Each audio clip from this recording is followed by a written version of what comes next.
Hello and welcome you all to अपनी jobs academy. अपनी jobs academy का ये प्लेटफॉर्म जम्मू कश्मीर और लद्दाख के तमाम गवर्नमेंट जॉब एस्पायरेंट्स के लिए है।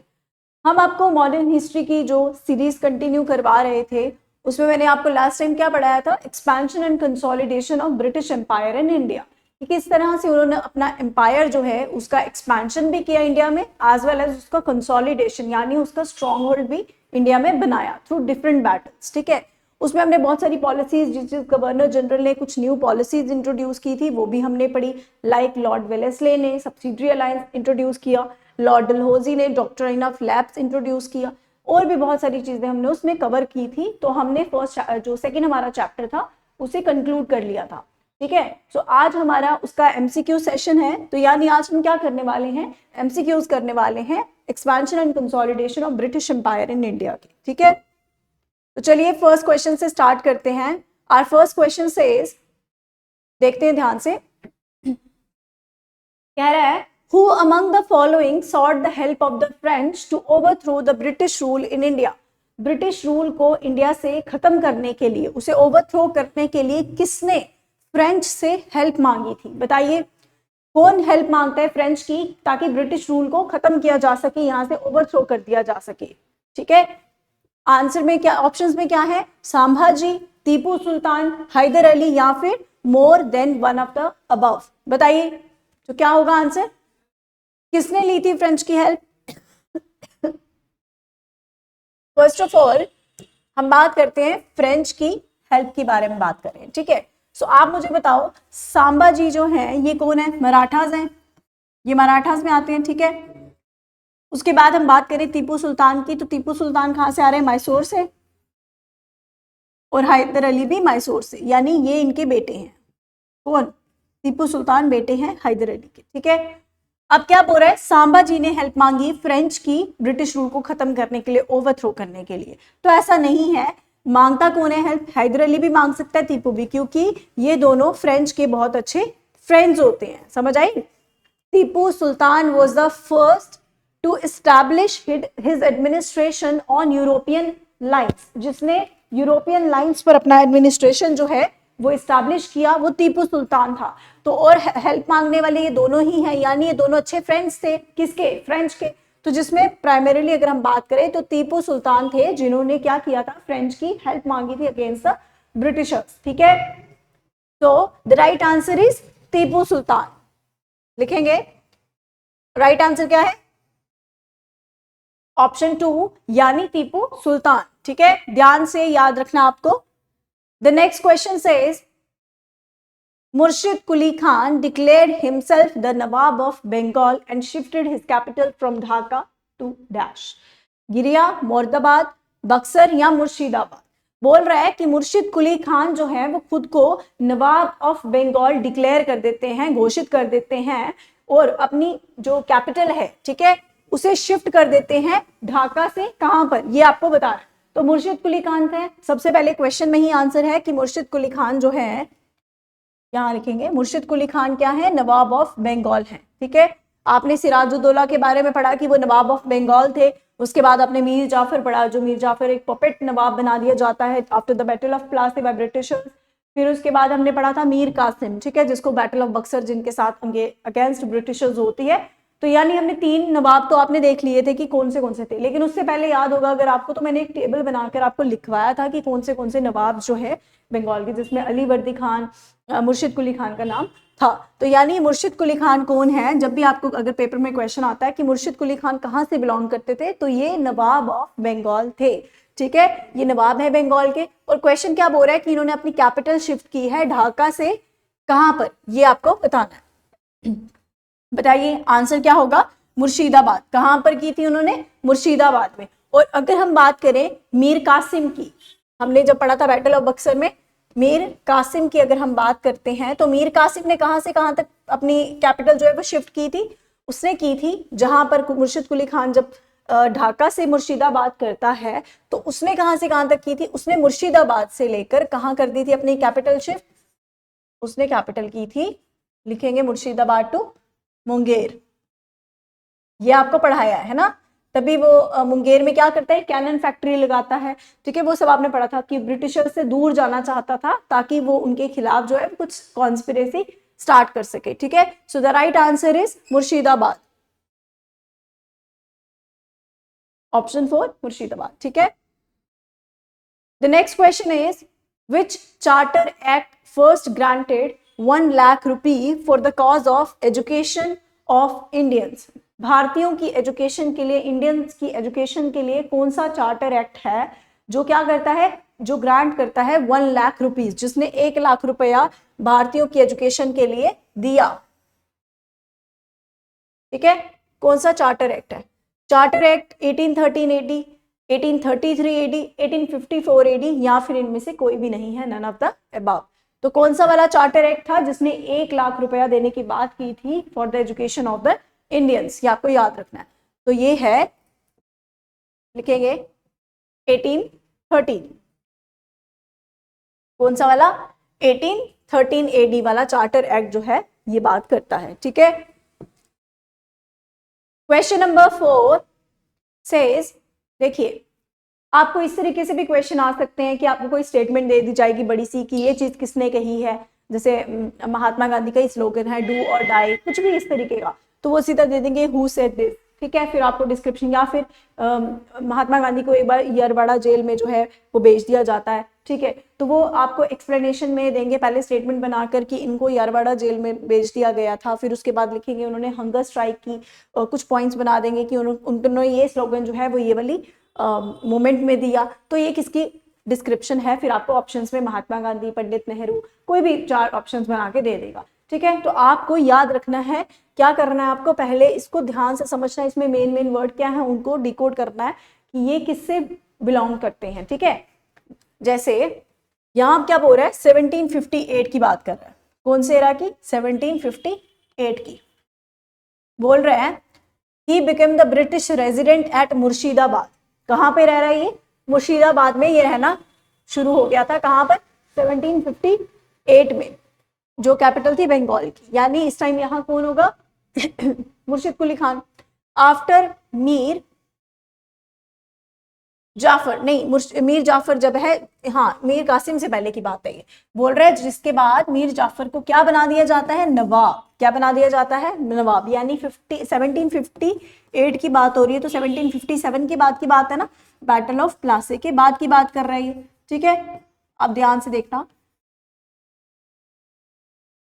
अब क्या बोल रहा है कि इस, हाँ मीर जाफर को नवाब बना दिया जाता है। He was one of the many important figures who played a significant role in the expansion of the company's power। यानी इसने कंपनी को एक्सपैंड करने के लिए, उसकी पावर को बढ़ाने के लिए बहुत सारे जो है काम किए।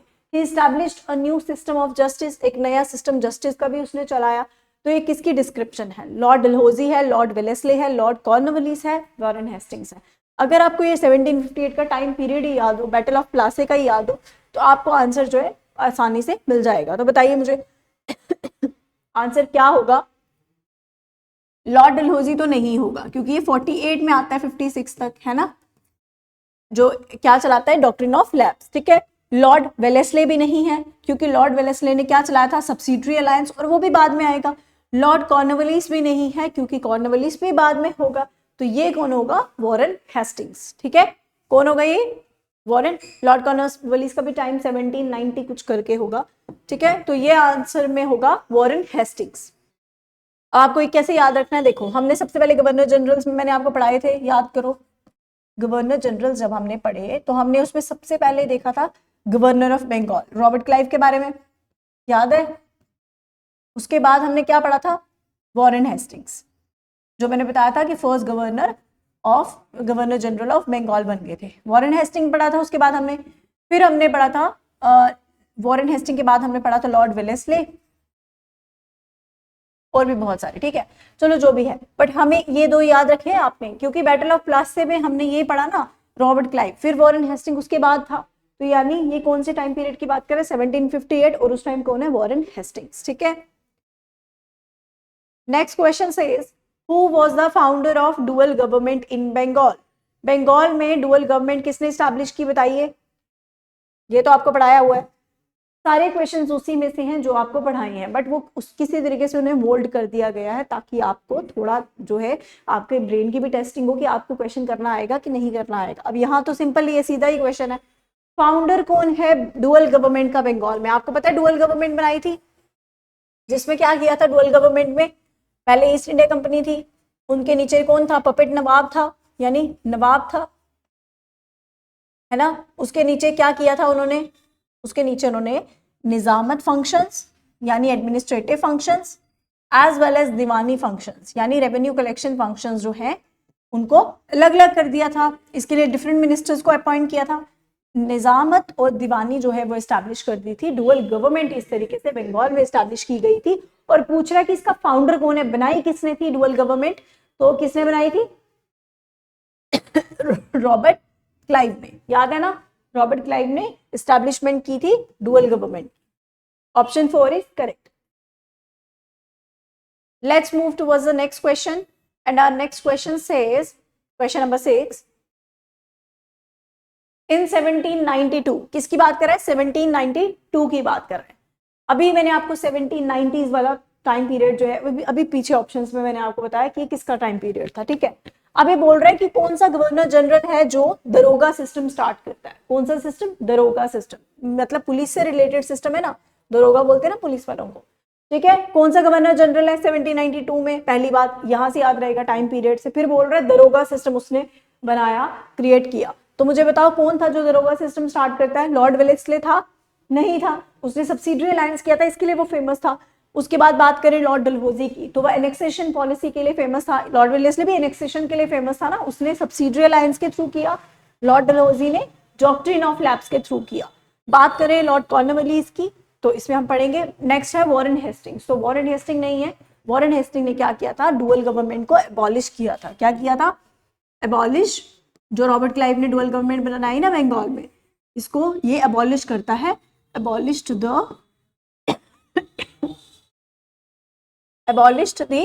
डुअल गवर्नमेंट, ठीक है। और कब की थी एबॉलिश इसने? उसने बनाई थी 1765 में और इसने 1772 में एबॉलिश कर दी थी, ठीक है, खत्म कर दी थी। अब बोल क्या रहा है कि कौन से गवर्नर जनरल ने दरोगा सिस्टम स्टार्ट किया? तो दरोगा किया गया था लॉर्ड कॉर्नवालिस के टाइम पे। लॉर्ड कॉर्नवालिस को मैंने आपको बताया था कि उसने दो तरीके की कोर्ट्स बनाई थी, फौजदारी अदालत and Diwani Adalat for civil and criminal cases, ठीक है।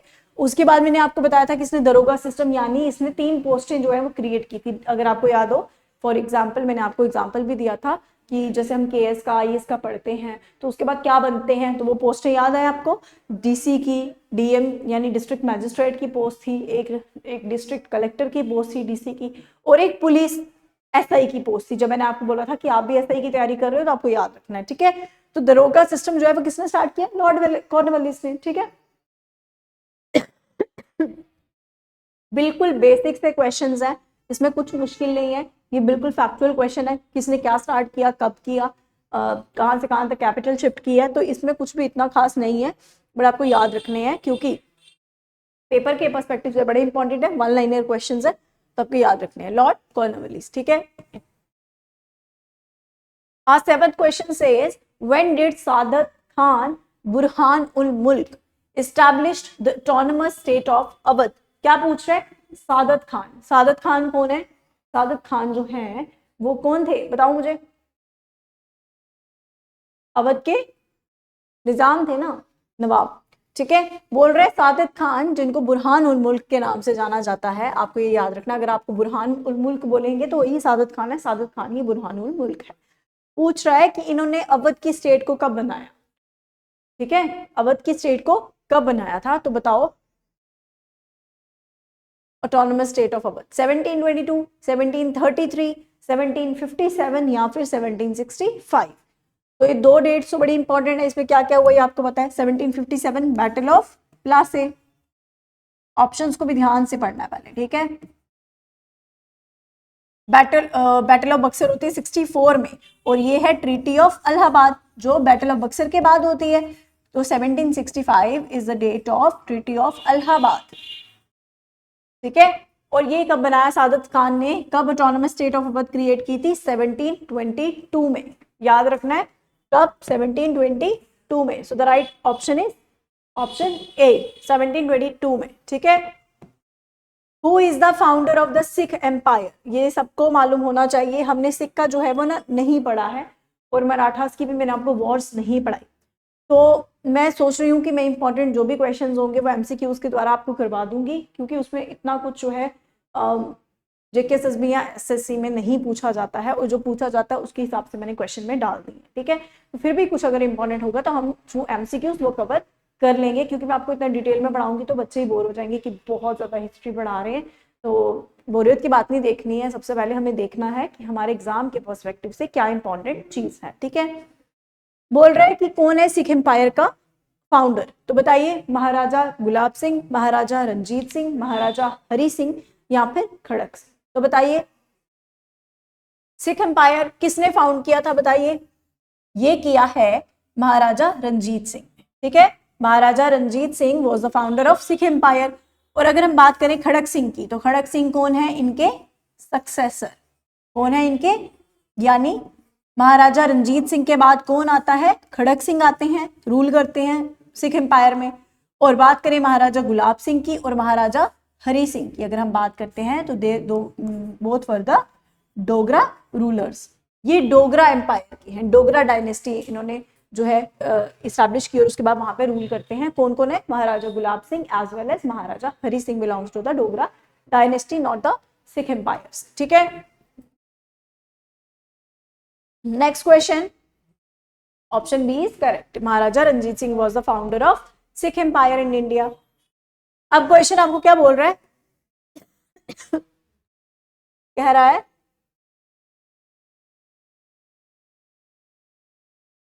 Tipu Sultan died fighting in which war, Tipu Sultan की डेथ हो जाती है कौन सी लड़ाई लड़ते लड़ते, किस वॉर में लड़ते हुए उसकी डेथ हो जाती है। तो बताइए first Anglo Mysore war, second Anglo Mysore war, third Anglo Mysore war या फिर फोर्थ एंग्लो मैसूर वॉर। तो सबसे पहले हम अगर रिकैप करें तो मैसूर में मैंने आपको क्या बताया था, यहां कौन सी डायनेस्टी रूल कर रही थी, वुडियार डायनेस्टी, कौन सी, याद रखना है, वुडियार डायनेस्टी। और वहीं पर कौन है, हैदर अली एंड टीपू सुल्तान, ठीक है।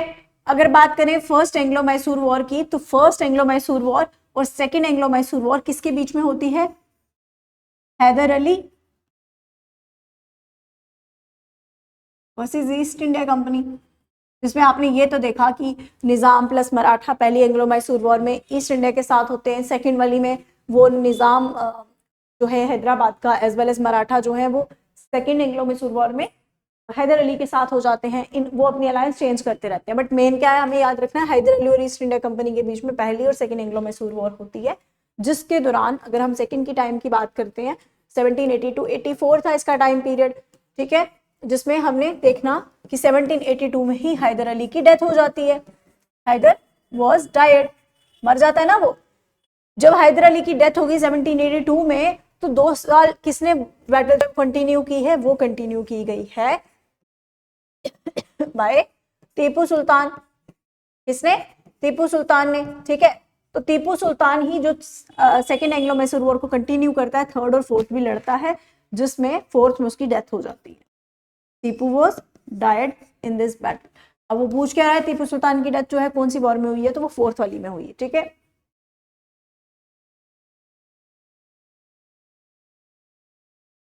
अगर हम बात करें ट्रीटीज की, तो मुझे बताइए कि फर्स्ट एंग्लो मैसूर वॉर के बाद कौन सी ट्रीटी होती है, फर्स्ट एंग्लो मैसूर वॉर के बाद जो होती है मेड्रास की ट्रीटी होती है, सेकंड में मैंगलोर की ट्रीटी होती है, थर्ड में जो है ट्रीटी सेरिंगापट्टनम की होती है, और फोर्थ वाली में उसकी डेथ हो जाती है, मैसूर को एनेक्स कर लिया जाता है, ठीक है। वहां के जो वुडियार डायनेस्टी के ही रूलर थे उनको बना दिया जाता है रूलर, बट उसको ब्रिटिश एम्पायर ही जो है वो पपेट नवाब बनाकर, मतलब पपेट रूलर बनाकर छोड़ देती है, ठीक है। Question number 10 says which is said to be the first battle the East India Company fought in India। East India company ने इंडिया में पहली लड़ाई लड़ी, जो पहली बैटल जो लड़ी थी वो कौन सी बैटल थी, बताओ। अब आप सोचोगे पहले तो जो भी ये बैटल्स के नाम दिए, battle of Buxar, battle of Sindh, battle of Plassey, अब आप सोचोगे कि इससे पहले भी तो कर्नाटिक वॉर्स वगैरह हो चुकी हैं, बट एक डिसेसिव बैटल, एक स्ट्रॉन्ग वाली बैटल जो बड़ी खतरनाक वाली बैटल होती है, वो कब होती है? वो पहली बैटल थी ब्रिटिशर्स की, जिसके बाद उन्होंने धीरे धीरे पहले बंगाल पे कंट्रोल किया, उसके बाद धीरे धीरे पूरे इंडिया पे कंट्रोल करने की कोशिश जो है, पॉलिटिकल डोमिनेशन, पॉलिटिकल एक्सपेंशन की कोशिश करते हैं। ठीक है, सो क्या ये बैटल ऑफ बक्सर है या बैटल ऑफ सिंध है, बैटल ऑफ प्लासी? हम बात करें बैटल ऑफ बक्सर की तो उसका टाइम पीरियड तो बाद में है, बैटल ऑफ प्लासी है पहले। तो ये बैटल ऑफ प्लासी है, जिसके बाद ईस्ट इंडिया कंपनी जो है क्या करती है, अपना रूल आगे पीछे ज्यादा इस्टेब्लिश करना शुरू होती है, यानी it was the first decisive battle at the India which was fought by the British in India. ठीक है, नेक्स्ट क्वेश्चन कह रहा है, ये फर्स्ट चैप्टर में मैंने आपको करवाया था और आई थिंक ये एमसीक्यूज में भी करवाया है, बट मैंने चैप्टर में करवाया था। Who was the ruler of Gujarat to surrender due to Portuguese? कौन सा ऐसा गुजरात का रूलर था, मिडिवल इंडिया की बात हो रही है, यानी जब पोर्तुगीज की बात कर रहे हैं हम, पोर्तुगीज इंडिया में आए हैं 1498 में, पता है आपको? और कौन से रूट से आए? Cape of Good Hope. और वो रास्ते से कौन आया था? Vasco da Gama. वो रास्ता किसने जो है डिस्कवर किया था? 1487 में बार्थोलोमियो दियास ने किया था, who was from Portugal itself. ठीक है, सो अब हम बात कर रहे हैं कि दीव जो टेरिटरी है एक, ये पोर्तुगीज को दे दी जाती है, बट किसके द्वारा दी जाती है? तो ये गुजराती रूलर है, और ये कौन था? अहमद शाह था, महमूद बेगरहा था, बहादुर शाह था, या फिर मोहम्मद शाह था? तो ये कौन था? बहादुर शाह। आपको याद होना चाहिए, ये बात हो रही है जब कौन सा पोर्तुगीज गवर्नर था यहाँ पर? नीनो दा कुन्हा, याद है ना? Almeida, Alfonso de Albuquerque, Nino दा कुन्हा, जॉन डी कैस्ट्रो। तो नीनो दा कुन्हा याद है आपको? जब वो मांगता है, और ये पहले तो मान जाता है कि मैं तुम्हें क्या दे दूंगा, गुजरात दीव दे दूंगा, गुजराती रूलर जो है बहादुर शाह बोलता है, लेकिन बाद में मना कर देता है। तो नीनो उसको बुलाता है और वो शिप में आता है, फिर बाद में उसका पैर फिसल जाता है, जबरदस्ती उसको गिरा दिया जाता है, क्या कॉन्स्पिरेसी है, बट वो मर जाता है बहादुर शाह। ठीक है, so Bahadur Shah was the ruler of Gujarat who surrendered Diu to Portuguese. और मैंने आपको ये भी बताया था कि गोवा, दमन एंड दीव की जो टेरिटरी है वो इंडिया ने कब एनेक्स की थी पोर्तुगीज से? कब ली थी? ये ली थी 1961 में। गवर्नमेंट ऑफ इंडिया जो है वो ले लेती है इनसे। ठीक है, by means of police action. ये तब भी नहीं छोड़ रहे थे। ठीक है, right answer is Bahadur Shah. Oh, let's move towards the next question, and the next question says, by which one of the following acts was the governor general of Bengal designated as the governor general of India? Governor general, पहला governor कौन है बंगाल का? Robert Clive. पहला governor general कौन है बंगाल का? Warren Hasting. पहला governor general कौन है इंडिया का? Lord William Bentinck. अब ये पूछ कह रहा है कि कौन से एक्ट के द्वारा गवर्नर जनरल ऑफ बंगाल जो है, कौन गवर्नर जनरल ऑफ बंगाल जो है, गवर्नर जनरल ऑफ बंगाल को गवर्नर जनरल ऑफ इंडिया बना दिया जाता है। ठीक है, गवर्नर जनरल ऑफ बंगाल को गवर्नर जनरल ऑफ इंडिया की उपाधि दे दी जाती है। कौन से एक्ट के द्वारा? Regulating act, Pitt's India act, charter act of 1793 और the charter act of 1833। So the right option is option D, the charter act of 1833। क्या है? इस एक्ट के तहत, अब आपको क्या याद रखना है, 1813 वाला एक्ट भी हमने पढ़ा और 1833 वाला भी हम पढ़ रहे हैं। 1831 वाले में हमने क्या पढ़ा था? सॉरी 1813 वाला आपने एक्ट पढ़ा ना। ये चार्टर एक्ट क्या करता है? ये चार्टर एक्ट जो है 1 लाख रुपए देने की बात कर रहा था ना, किसको? इंडियंस को जो एजुकेशन करना चाहते हैं, फॉर एजुकेटिंग इंडियंस, है ना? ये तो पढ़ लिया हमने। अब ये 1833 वाला एक्ट क्या बोल रहा है? जो गवर्नर जनरल होगा बंगाल का, उसे क्या बना दिया जाएगा? Governor general of India. ठीक है, याद रखने दोनों एक्ट, 1813 और 1833। So the right option is option D. Next question says, which one of the following statements does not apply to the system of subsidiary alliance introduced by Lord Wellesley? Lord Wellesley ने जो subsidiary alliance का system चलाया था, उसमें कौन सा statement जो है वो अप्लाई नहीं होता, यानी उसमें नहीं आता, इंक्लूड नहीं होता। तो बताना है, सबसे पहले आप याद रखो कि लॉर्ड सब्सिडरी अलायंस था क्या, पता है आपको? और किसने चलाया था? लॉर्ड वेलेस्ले ने चलाया था। ठीक है, बोल रहे ए ऑप्शन बोलता है to maintain a large standing army at other expense, दूसरों के खर्चे करवाने पर अपनी आर्मी जो है वहां लगा देनी। तो ये ठीक पॉइंट है, बिल्कुल याद है ना। एक ब्रिटिश रेजिडेंट जो है, कंपनी का एजेंट जो है वो वहां भेजना था, ताकि क्या करेंगे, वो स्टेट में रहेंगे, वहां प्रोटेक्शन करेंगे, पर खर्चा कौन करेगा? खर्चा जो है कौन करेगा? खर्चा करेगी स्टेट। ठीक है, जो भी सिग्नेटरी स्टेट होगी। दूसरा पॉइंट बोल रहा है to keep India safe from Napoleonic danger, उसको क्या वेलेस्ले ने क्या ख्वाब देखा था कि नेपोलियन कभी ना कभी आकर इंडिया पे अटैक कर देगा, क्योंकि वो फ्रांस में रूलर बन चुका है। तो इस खतरे से ही बचाने के लिए उसने ये सब किया था वेलेस्ले ने, कौन सी? सब्सिडी अलायंस सिस्टम चलाया था। तो ये कह रहा है इंडिया को सेव करना था नेपोलियनिक डेंजर से, बिल्कुल सही है, ऐसा तो था। और थर्ड बोल रहा है to secure a fixed income for the company, ताकि कंपनी के लिए एक फिक्स्ड इनकम जो है वो रखी जा सके, ये पॉइंट। ठीक है, डाउट में अभी हम।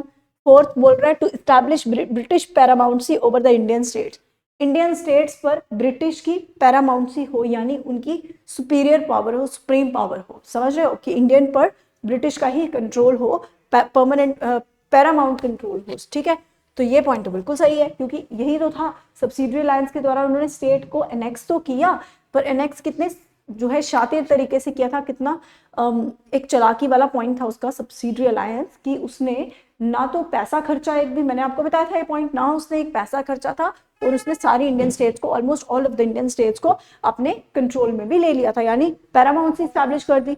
सो A, B and D options are correct. तो गलत कौन सा हो जाएगा? ये वाला। ऐसा तो कुछ नहीं था ना उसमें, था लिखा, ऐसा बताया था मैंने आपको कि कोई फिक्स्ड इनकम सिक्योर करना चाहते थे अपने लिए, ऐसा कुछ नहीं था। तो करेक्ट आंसर इज सी। तो पूछ क्या रहा था? डज नॉट अप्लाई, है ना, जो नहीं है। तो हाँ, नहीं तो ये वाला था, तो यानी ये वाला टिक हो जाएगा ना, जो हमने गलत किया था वही है ना टिक। क्वेश्चन को हमेशा ध्यान से पढ़ना, डज नॉट, इनकरेक्ट, वो वाले स्टेटमेंट्स होते हैं, उससे क्वेश्चन बिल्कुल उल्टा हो जाता है, तो ध्यान से पढ़ना चाहिए। नेक्स्ट क्वेश्चन सेज, क्या बोल रहा है नेक्स्ट क्वेश्चन? कह रहा है regarding which dispatch which of the following statements are true, grants in aid system was introduced? A point बोल रहा है ये बी है, यानी ये 1 है, लिखेंगे ये 1 है स्टेटमेंट, ये 2 है, थोड़ा गलती हो गई है, ये 3 है, और ये 4 है, और ये 4 थोड़ी है, ये फर्स्ट है, ये सेकंड है, ये थर्ड है ना, 3 ही तो दी है। कह रहा है वुड्स डिस्पैच के रिगार्डिंग, वुड्स डिस्पैच देखेंगे, चार्ल्स वुड डिस्पैच था 1854 का। बोल रहा है इसमें कौन सी स्टेटमेंट उसके हिसाब से सही है? पहला है grants in aid system was introduced, कि हेल्प में ग्रांट दे दी जाएगी, पैसा दिया जाएगा। दूसरा ये ना ये किसको लेकर है? ये एजुकेशन को लेकर, आपने याद रखना, चार्ल्स वुड डिस्पैच जो है ये एजुकेशन को लेकर है। ठीक है, बात क्या की है कि हेल्प दी जाएगी। ठीक है, दूसरा बोल रहा है एस्टेब्लिशमेंट ऑफ यूनिवर्सिटीज, इस चार्ल्स डिस्पैच में बोला गया था, वुड्स डिस्पैच में बोला गया था यूनिवर्सिटीज का एस्टेब्लिशमेंट होगा। ठीक है, तीसरा बोल रहा है इंग्लिश को इंस्ट्रक्शन का मीडियम बनाया जाएगा, यानी पढ़ाने में इंडियन इंग्लिश जो है वो यूज की जाएगी हर लेवल ऑफ एजुकेशन में। ठीक है, ये भी रिकमेंडेशन दी थी। तो आपने बताना है कि कौन सा वाला सही है, ट्रू कौन सा है। तो इसमें ट्रू कौन सा मुझे बताओ? ऑप्शन देखो 1, 2 एंड 3, 3 स्टेटमेंट्स आपको दी हैं, इसमें सही कौन सी है? पहली और दूसरी, फर्स्ट एंड ए ऑप्शन जो है वो आपका करेक्ट हो जाएगा, 1 एंड 2। यानी इस चार्ल्स वुड डिस्पैच में आपको याद रखना है कि ग्रांट्स एंड एड भी देने की बात की थी, कि हेल्प में जो है वो पैसा दिया जाएगा, जिसमें 1813 के एक्ट में भी 1 लाख रुपए देने की बात की थी। दूसरा इसमें बोल रहा है यूनिवर्सिटीज को इस्टेब्लिश करने की बात की थी, कि हाँ यूनिवर्सिटीज में इंग्लिश जो है वो यूनिवर्सिटीज में जो है वो इस्टेब्लिश की जाएगी। तीसरा बोल रहा है कि इंग्लिश को medium of instruction her level of education में बना दिया था, तो ऐसा नहीं था, it was not recommended. So option A is correct, यानी 1 and 2 only. ठीक है, option A is correct. Next question says who among the following were associated with the introduction of Ryotwari settlement? ये तो आपको आंसर ही दिख गया। Ryotwari settlement जो है वो था क्या? ये तो आपको पता है ना, जो मैंने आपको बताया था कि एक होता है परमानेंट सेटलमेंट जमींदारी सिस्टम जो कॉर्नवालिस ने चलाया था, और उसमें क्या था कि जमींदार जो हैं वो रूलर को, नवाब को, जो भी हेड होगा उसको पैसा देंगे, किससे लेकर, रेवेन्यू कलेक्ट करके जो है पेजेंट से वो देंगे, ठीक है। अगर वो होता है जमींदारी। अगर होता है महलवारी, तो महलवारी मीन्स जब क्या होता है कि जमींदार के नीचे कौन होगा, सरपंच, पंच वगैरह होंगे, जो गांव के हेड होते हैं, गांव के मुखिया होते हैं।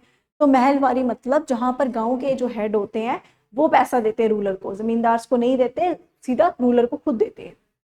अब बात करें रियोतवारी की, तो रियोतवारी क्या था, ये मैंने आपको बताया था, जो मैंने आपको मराठा करवाया था, मैंने करवाया था आपको। उसमें क्या होता है, रियोतवारी में सीधा जो किसान होते हैं, ना वो सरपंच पंच को देंगे, ना वो जमींदार को देंगे, सीधा आकर रूलर को कौन देगा, नीचे से जो है रूलर को पैसा दिया जाएगा। तो ये कौन देंगे, किसान देंगे। कौन देंगे, किसान जो है वो देंगे, ठीक है। सो बोल रहा है who among the following were associated with the introduction of ryotwari settlement, Lord Cornwallis है, अलेक्जेंडर रेड है, थॉमस मुनरो है। तो ये तीनों ही हैं। कौन है, तीनों ही इससे जुड़े हुए हैं, ऑप्शन डी। सॉरी, तीनों थोड़ी हैं, हाँ तीनों कैसे होंगे, ये थोड़ी है, लॉर्ड कॉर्नवालिस थोड़ी है, ये तो परमानेंट सेटलमेंट करता है ना, कहाँ पर, बंगाल में। और वहां पर एक सनसेट लॉ भी लाया था 1794 में, 1793 में, परमानेंट सेटलमेंट, याद है ना सनसेट लॉ क्या था। अच्छा ऑप्शन करेक्ट स्टेटमेंट सी वाली हो जाएगी, यानी 2 और 3, Thomas Munro and Alexander Read. So अगर मैं पूछूं who introduced ryotwari settlement, Alexander Read and Thomas Munro. Next question says with reference to cause of British success in India, consider the following statements। क्या बोल रहा है कि ब्रिटिश की success India में क्यों होती है, इसके रिगार्डिंग आपको 3 स्टेटमेंट्स दी हैं, तो आपको बताना है कौन सी सही है कि क्यों ब्रिटिश की सक्सेस हुई इंडिया में।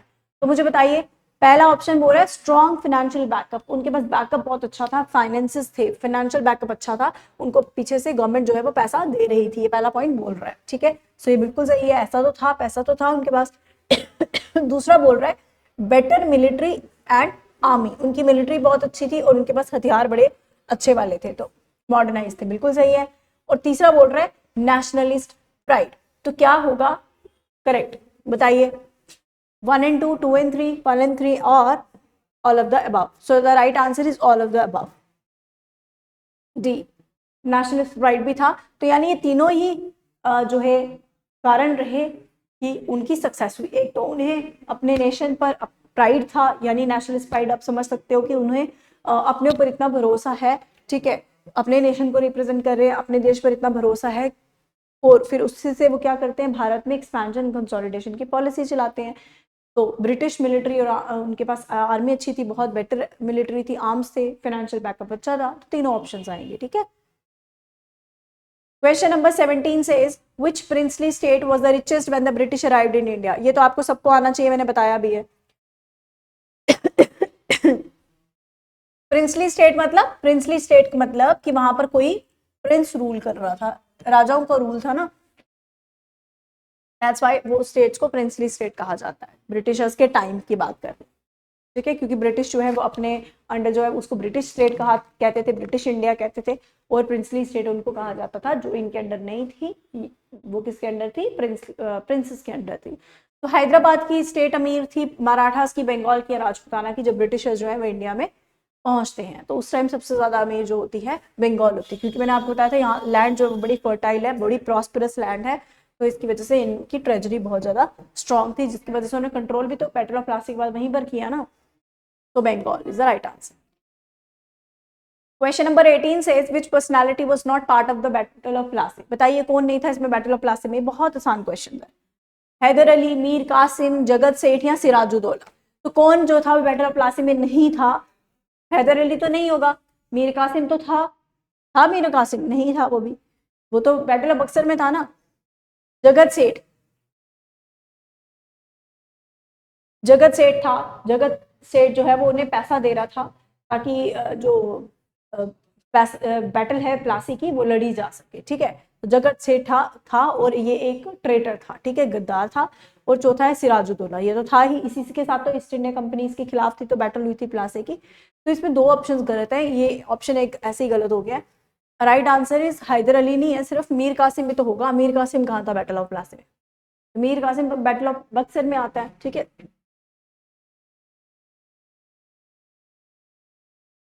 ये दोनों ही नहीं थे, तो यानी ये टिक हो जाएगा। ए एंड बी दोनों ही नहीं है ना इस पैटर्न में।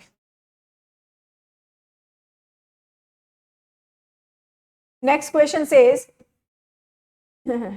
आप पढ़ो 1 मिनट।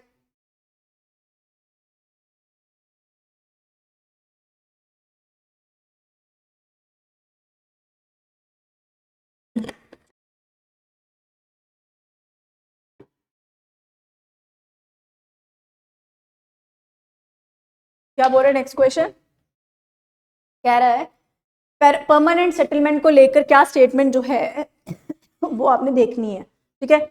करेक्ट है। पहला पॉइंट बोल रहा है revenue amount to be paid was fixed permanently, that is it was not be increased ever in future, ठीक है। कह रहा है रेवेन्यू अमाउंट, ठीक है, परमानेंटली फिक्स कर दिया गया है। परमानेंट सेटलमेंट की बात करें ना, सबसे पहले देखिए कह रहा है कि रेवेन्यू अमाउंट जो है इसमें उसे फिक्स कर दिया गया है और ये कहा गया है कि उसे बाद में भी कभी फ्यूचर में भी कभी इंक्रीज नहीं किया जाएगा। पहली स्टेटमेंट कह रही है। दूसरी कह रही है कि इसे शुरुआत में इंप्लीमेंट कहाँ किया गया था? नॉर्थ वेस्ट इंडिया में। कहाँ? नॉर्थ वेस्ट इंडिया में। तीसरी बोल रही है it was devised on assumption of regular flow of revenue to the company.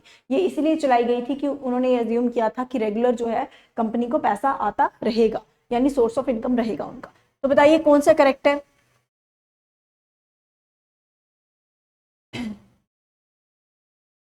ये वाला हो जाएगा गलत, ये वाले हो जाएंगे ठीक। देखो सबसे पहले रेवेन्यू अमाउंट जो है वो फिक्स ही किया था। परमानेंट सेटलमेंट में मैं आपको बताया था कि अमाउंट जो है वो फिक्स रखा था कि इतना पैसा देना है और इतनी तारीख को देना है। वो सनसेट लॉ के मुताबिक था कि इतनी जो है सनसेट होने से पहले इस तारीख को जो भी डेट डिटरमाइन की गई है तब तक आकर जो जमींदार हैं वो पैसा देंगे रूलर को, रूलर की ट्रेजरी में डालेंगे, ठीक है। कुछ भी हो जाए, अगर नहीं डाला तो उनकी लैंड जो है उसे स्नैच कर दिया जाएगा, छीन लिया जाएगा और किसी दूसरे जमींदार को दे दिया जाएगा। ये तो हमने पढ़ा था, ठीक है। तो बोल रहा है कि रेवेन्यू अमाउंट फिक्स था, बिल्कुल ठीक है, क्योंकि और लेकिन उसने कहा था it was not to be increase even ever in future, नहीं बढ़ाना होगा। दूसरा कह रहा है कि इंप्लीमेंट किया गया था नॉर्थ वेस्ट इंडिया में शुरुआत में, लेकिन ऐसा नहीं है, वो बंगाल में जो है किया गया था। तो बंगाल नॉर्थ वेस्ट का पार्ट तो नहीं होगा ना, वेस्ट में कहाँ आता है बंगाल? बंगाल तो नॉर्थ ईस्ट वाली का पार्ट होगा समझ रहे हो? तो सेकंड ऑप्शन गलत हो। अगर आपको एक ही पता तो गलत, ये वाला हो गया। सेकंड को एलिमिनेट कर देंगे तो ये वाली स्टेटमेंट भी एलिमिनेट, ये वाला ऑप्शन भी, ये वाला भी। तो 1 और 3 जो है वो सही हो जाएगा। ऑप्शन सी ही है, 1 और 3 आर करेक्ट। और तीसरा बोल रहे हैं ये अजम्पशन लगाई थी कि रेगुलर फ्लो है जो इनकम का आता रहे, रेगुलर सोर्स ऑफ इनकम जो है ब्रिटिशर्स के लिए मेंटेन रहे। तो option C is correct. Next question says who among the following was the chief architect of Mahalwari system. Mahalwari system का चीफ आर्किटेक्ट जिसने महलवारी सिस्टम को जो है ये शेप किया कि ये महलवारी सिस्टम होना चाहिए, कौन है इसका चीफ आर्किटेक्ट? बताइए। रियोतवारी में हमने पढ़ लिया, Thomas Munro and Alexander Read. और यहाँ पर कौन है? हॉल्ट मैकेंजी है। कौन है? Holt Mackenzie. याद रखना, थॉमस मुनरो अलेक्जेंडर कहाँ के हैं? वहाँ रियोतवारी के। और चार्ल्स कॉर्नवालिस कहाँ पर है? लॉर्ड कॉर्नवालिस कहाँ पर है? लॉर्ड कॉर्नवालिस परमानेंट सेटलमेंट पे है। तो हॉल्ट मैकेंजी जो है वो महलवारी का आर्किटेक्ट था, ठीक है, हॉल्ट मैकेंजी। ये क्वेश्चन थोड़े अच्छे वाले लेवल के हैं, जो आप अगर प्रैक्टिस करते हो तो आपको पता चलेगा कि आपको इसकी अंडरस्टैंडिंग हो गई है चैप्टर की अच्छे तरीके से। नेक्स्ट क्वेश्चन सेज देखो मैच ऑफ फॉलोइंग, ये बताना है आपको पहला कर्नाटिक वॉर के बाद कौन सी ट्रीटी या बैटल हुई है, सेकंड के बाद बताइए मुझे।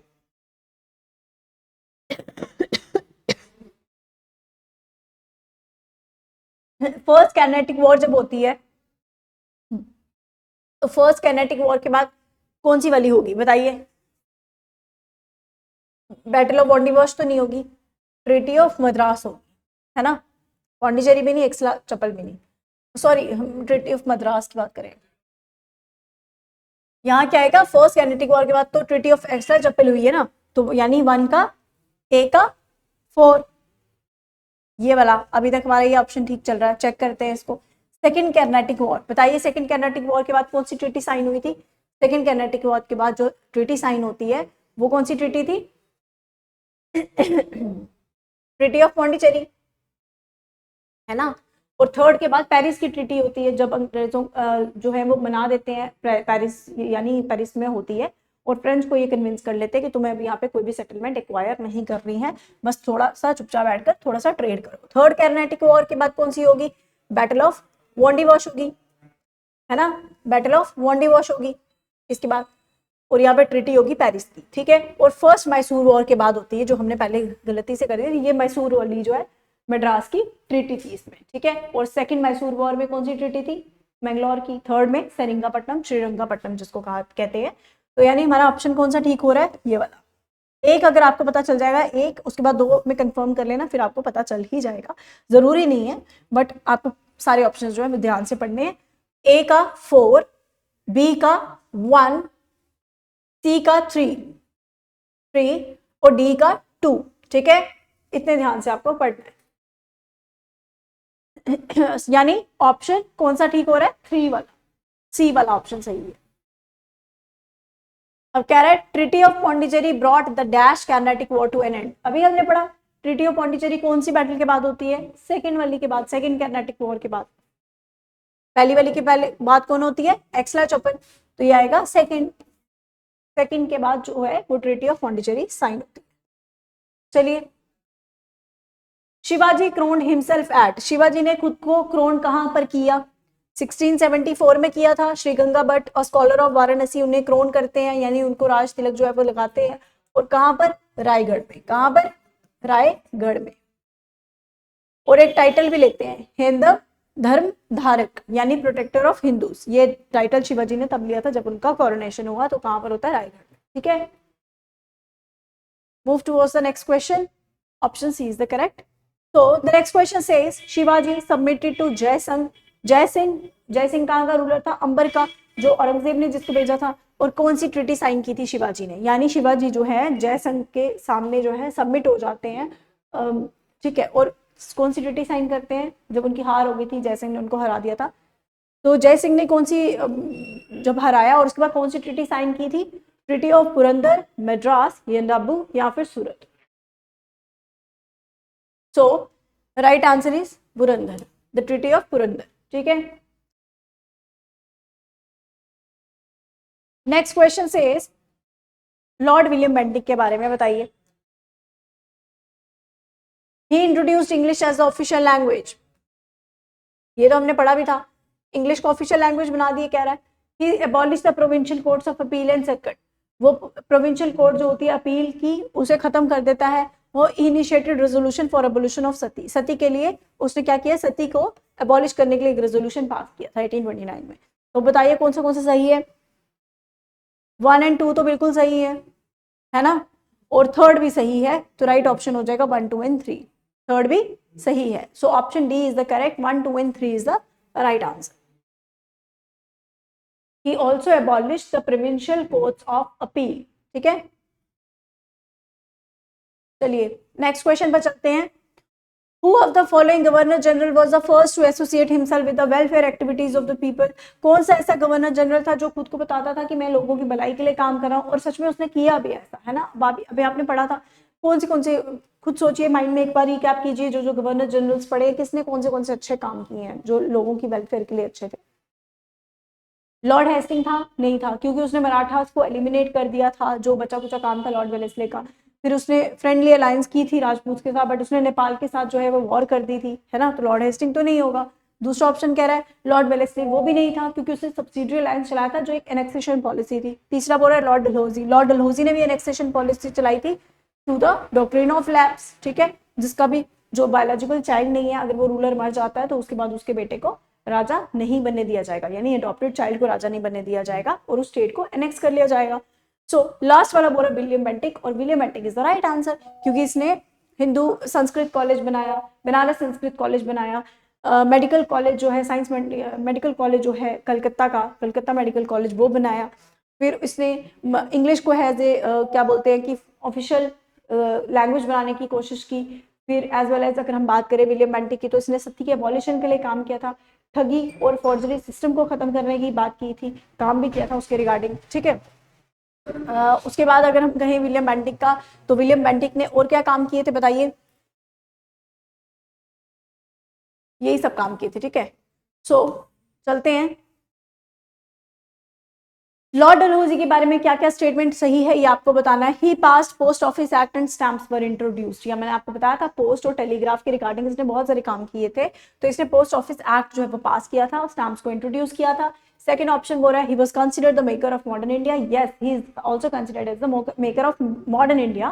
क्यों? क्योंकि उसने ऐसे काम किए थे जिससे इंडिया को मॉडर्नाइजेशन प्रोवाइड करने की बात की थी। जैसे इसने पोस्ट ऑफिस एक्ट लाया, स्टैम्प्स लाए, फिर इसने टेलीग्राफ में जो है मॉडर्नाइजेशन की, फिर इसने और क्या किया था, इसने रेलवे लाइन्स एस्टैब्लिश की थी, इसने जूट मिल एस्टैब्लिश की, इसने कॉटन मिल एस्टैब्लिश की, तो ये सारे काम इसने किए थे, तो इसलिए इसको क्या कहा जाता है, Lord Dalhousie is known as the maker of modern India. अब पूछ लेगा पेपर में सीधा who is the maker of modern India, तो या फिर who is considered as the maker of modern India, so Lord Dalhousie is the right answer, ठीक है। He established the public works department, yes we also talked about that, public works department, ठीक है। फिर public education department, PWD, PED department इसने establish किए थे, ये भी हमने बात की थी। so right answers will be 1, 2 and 3, है ना, 1, 2 and 3, यानी करेक्ट आंसर इज 1, 1, 2 and 3, ये वाला ऑप्शन जो है बिल्कुल सही हो जाएगा, सारी स्टेटमेंट्स बिल्कुल ठीक है।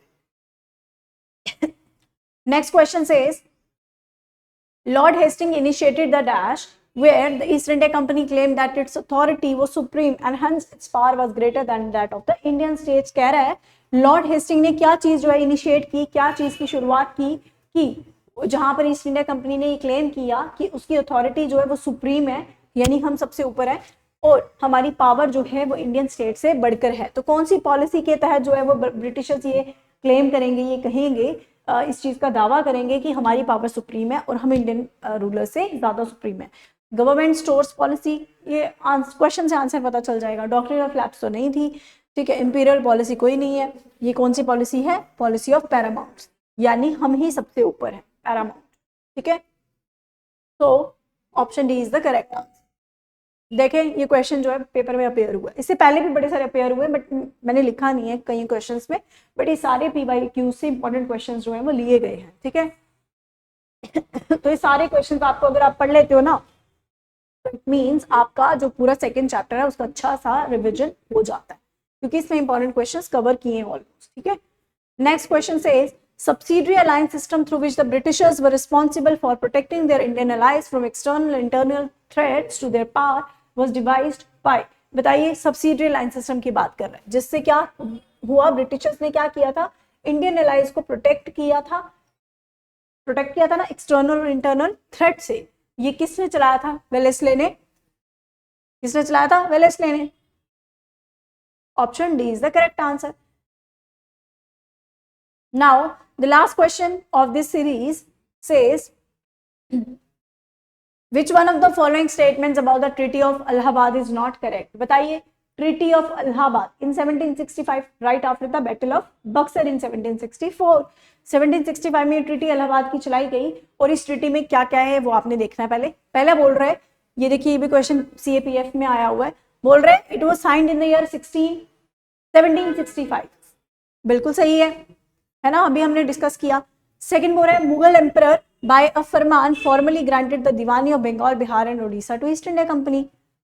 ये कुछ नहीं है यहाँ पे, कह रहा है मुगल एम्परर ने क्या किया, एक फरमान जारी किया जिसमें उसने दीवानी बंगाल, बिहार और उड़ीसा की किसको दे दी? उसने दे दी ईस्ट इंडिया कंपनी को, बिल्कुल सही है। And who was the Mughal emperor at the time? Shah Alam second. तो यानी शाह आलम सेकंड और किसके बीच में हुई थी ट्रीटी? ईस्ट इंडिया कंपनी के बीच में, ठीक है, जिसमें नवाब ऑफ अवध भी था, ठीक है। इसने दीवानी ऑफ बंगाल, बिहार, उड़ीसा दे दी थी, और कौन से साल में दी थी? 1765 में, जो ट्रीटी ऑफ इलाहाबाद का ही टाइम पीरियड है, ठीक है ना। लास्ट बोल रहा है Awadh was restored to its Nawab on payment of ₹50 lakh. अगर वो पेमेंट करता है 50 लाख की, कौन? नवाब ऑफ अवध। बताया था ना वॉर इंडेमनिटी अवध को पे करना पड़ी थी, और कितनी थी? 50 लाख थी, ठीक है। सो ये भी ठीक है बिल्कुल। और बोल रहे हैं लास्ट वाला ऑप्शन क्या बोल रहा है? Banaras and their surrounding tracts were detached from Awadh and handed over to Shah Alam second. Banaras और उसके जो सराउंडिंग एरियाज थे उन्हें डिटैच कर लिया गया था अवध से, और किसको दे दिए थे? शाह आलम को। ऐसा नहीं था, क्या दिया था उसको? अवध से लेकर क्या दिया था? इलाहाबाद और कारा जो है वो लेकर दिया था शाह आलम सेकंड को, और शाह आलम को वहां पर बिठा दिया था।